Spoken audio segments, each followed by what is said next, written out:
आज़ादी के अमृत महोत्सव में आप सभी को मेरा शुभकामनाएं। इंडिपेंडेंस डे की इस शुभ घड़ी में दिल तिरंगा कुछ खास पेश करने जा रहा है। दोस्तों, ये जो तस्वीर आपके सामने है, इनके बारे में कौन नहीं जानता। इन्होंने काम ही कुछ ऐसे किए हैं कि देश के हर एक नागरिक इनको पल भर में पहचान लेते हैं। नेताजी सुभाष चंद्र बोस, आई सैल्यूट यू। पर क्या हम इनको जानते हैं? दोस्तों, ये भी एक बोस हैं, खुदीराम बोस। इन्होंने महज 18 साल की उम्र में फांसी के तख्ते पर हंसते हंसते देश के लिए लटक गए थे।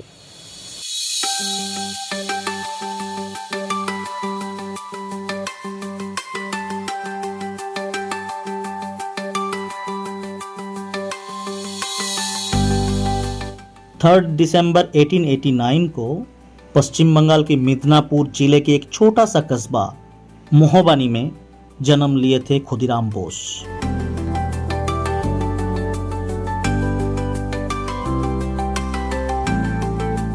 गांव वालों के मुताबिक जब खुदीराम बोस छेंदा पत्थर में रहते थे, तब इसी तालाब में अपने दोस्तों के संग नहाया करते थे।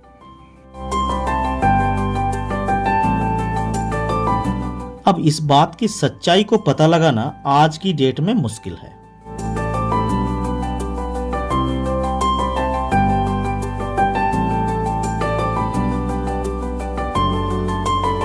खुदीराम बोस के गुप्त डेरा बांकुड़ा जिले की ये छेंदा पत्थर का उल्लेख इतिहास के पन्नों में पाया जाता है।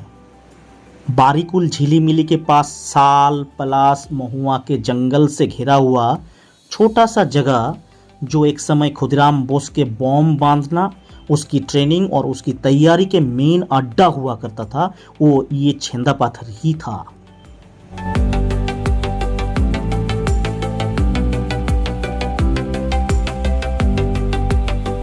ये कुआं अंदर ही अंदर एक सुरंग से कनेक्टेड है, जो कि जंगल में कहीं निकलती है। अब वो कहाँ है, आगे हम देखेंगे। आप वीडियो को देखते रहो। कहते हैं कि इस कुएं के अंदर बैठ के खुदीराम बोस बॉम्ब बांधा करते थे।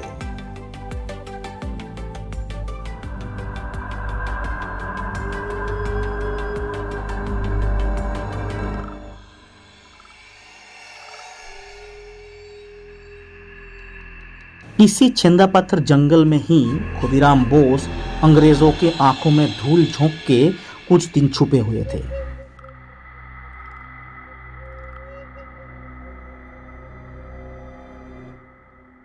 उस दरमियान उन्होंने गांव के किसानों के साथ मीटिंग करके कैसे ब्रिटिशों को सबक सिखाया जाए, वो प्लानिंग किया करते थे। अन्य साथियों को बॉम्ब बांधने की प्रक्रिया एवं अस्त्र शिक्षा प्रदान किया करते थे, ताकि देश मुक्ति के लड़ाई में कोई कमी न रह जाए।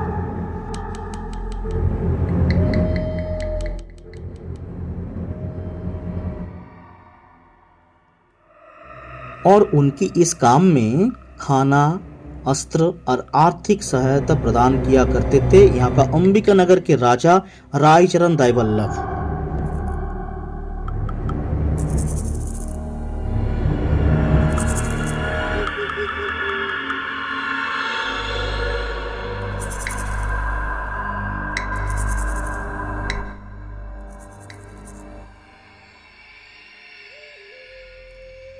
शुरू में जो कुआं आपने देखे थे, वो कुआं इसी सुरंग के जरिए बाहर निकलती थी। मतलब अगर उस कुएं से कोई घुसेगा तो जंगल में आके यहां निकलेगा।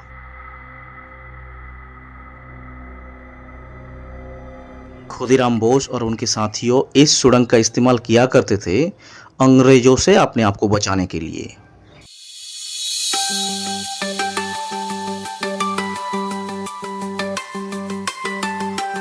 ये देख लीजिए, ये है कचड़ा सेट जो पेड़ से लटक रहे हैं। कचड़ा सेट से याद आया, ये जो फल आप देख पा रहे हो, ये है कचड़ा।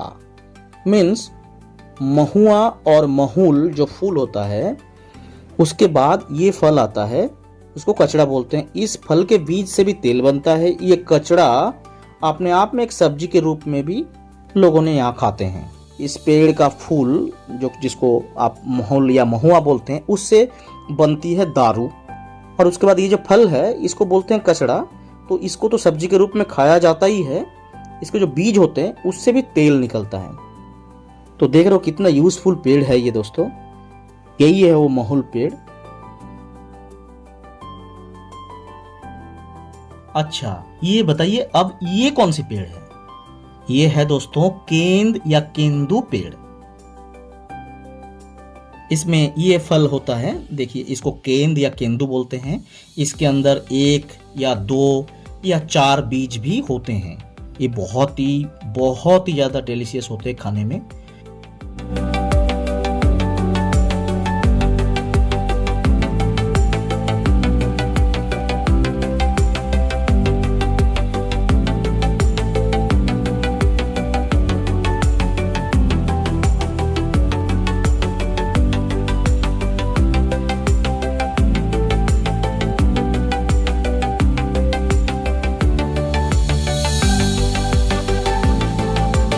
जंगलों से भरा छेंदापाथर गांव की ये एक दूसरी रूप है।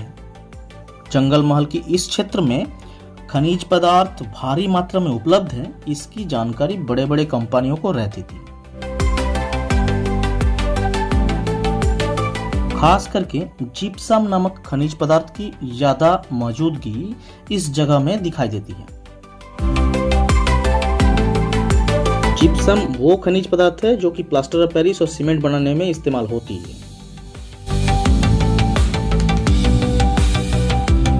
इस जगह को देख के ऐसा लगता है कि केजीएफ की शूटिंग शायद यहीं पे हुई होगी। और अगर राजा मौली साहब को ये जगह मिल गया ना तो केजीएफ 3 बनाने में देर नहीं लगेगी।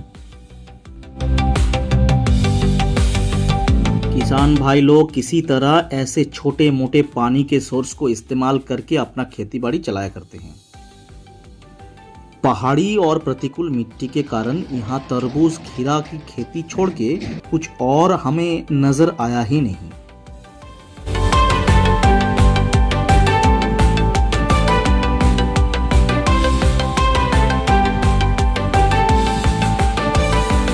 इसके अंदर आदमी खड़ा हो सकता है, खड़ा होकर उस तरफ निकल सकता है। कर चले हम फिदा जानो तन साथियों, अब तुम्हारे हवाले वतन साथियों। और इसी तरह हम खुदीराम बोस के छेंदापाथर को अलविदा करके आगे बढ़ चले। कुछ ही पल के लिए ही सही स्वतंत्रता सेनानी खुदीराम बोस को हम याद भी किए। जय हिंद।